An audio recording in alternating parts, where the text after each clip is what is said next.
l'actu planète Terre et mer.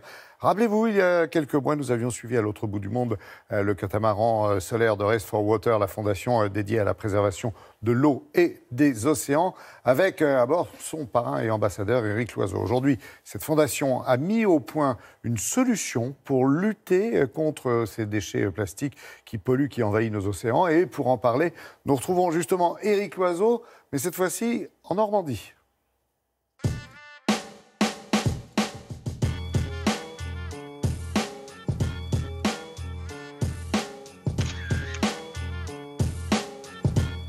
Et oui, je ne suis plus sur le catamaran solaire Race for Water au milieu du Pacifique, mais à Vernon-sur-Eure, à l'endroit où se trouve la fabuleuse machine qui nous permet de transformer le plastique en énergie électrique. Un procédé complètement novateur.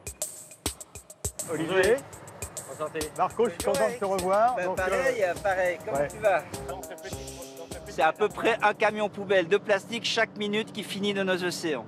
Derrière moi, vous avez vraiment une solution qui est extrêmement pragmatique, extrêmement pertinente pour pouvoir stopper cette terrible hémorragie des plastiques. Donc il faut absolument donner une valeur économique au plastique de manière à ce qu'il puisse être ramassé, récolté et transformé en énergie. Donc ici, l'objectif, c'est de transformer des plastiques non recyclables en énergie électrique. Il y a un mélange de différents types de plastiques qui peuvent provenir de flacons, de conteneurs, de bouteilles de shampoing et de bouteilles d'eau, par exemple. Donc pour ça, on utilise le principe de la pyrolyse, c'est-à-dire qu'en fait, on va utiliser la chaleur à relativement haute température, donc on ne brûle pas, on n'oxyde pas, on ne fait pas de combustion, on transforme la matière en d'autres molécules. Et en l'occurrence en un gaz, et ce gaz, on va l'envoyer dans un moteur pour produire de l'électricité.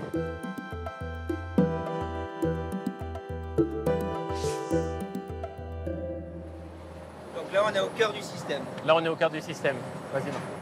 Pour te donner un ordre de grandeur, 1 kg de plastique a la même valeur calorifique qu'un kilo de fuel. Ah, ça c'est complètement incroyable. C'est énorme. C'est pour ça qu'on profite de ce matériau qui est un déchet comme un vecteur de potentiel de combustible ou de carburant. Et donc, on a un gaz qui est extrêmement riche. Ça traite à peu près 200 kg de plastique à l'heure, ça donne du travail à peu près 200 collecteurs de rue et ça transforme en électricité à peu près pour, on va dire, entre 1000 et 3000 foyers. L'objectif, c'est vraiment un déploiement à grande échelle pour des quartiers de grandes villes.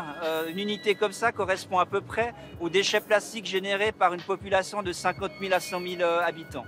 Mais aussi pour les îles, puisque les îles aujourd'hui ne savent pas comment traiter et les déchets plastiques locaux et les déchets plastiques qui arrivent sur leur plage.